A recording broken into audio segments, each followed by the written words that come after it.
The clinical picture is often highly suggestive, as we've already discussed in the previous bite. However, definitive diagnosis requires demonstration of intracellular crystals in the synovial fluid. Neutrophils are often aspirated from the inflamed joint or from a tophus. As sepsis may coexist with gout, microscopy and culture of synovial fluid should also be undertaken. Measurement of serum uric acid is helpful, but not diagnostic. Uric acid levels may be normal in 20% of acute attacks and abnormal in asymptomatic individuals. Patients with clear risk factors, for instance, young males with no family history, should have a full blood count to rule out an occult myeloproliferative disorder.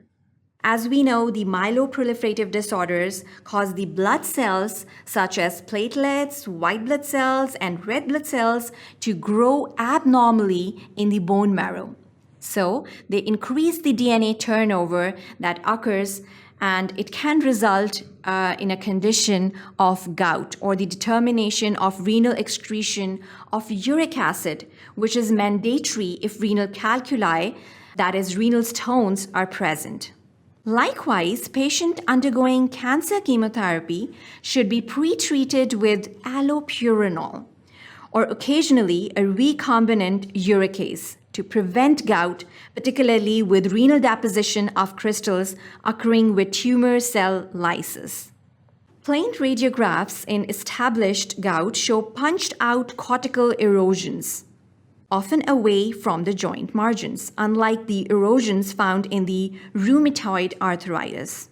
Then we can also note down the structural changes, such as osteoarthritis with sclerosis, cysts, osteophytes, and cartilage loss, which may be prominent and exuberant. As there is an association between gout and the metabolic syndromes, obesity, hyperglycemia, hyperlipidemia, and hypertension, these comorbid conditions should be sought and treated. So now you have to remember that we're not going to solely depend upon the blood tests and the serum uric acids.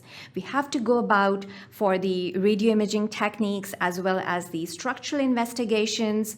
And on the other hand, we have to deal with the comorbidities to just sort down the underlying cause in these patients of gout.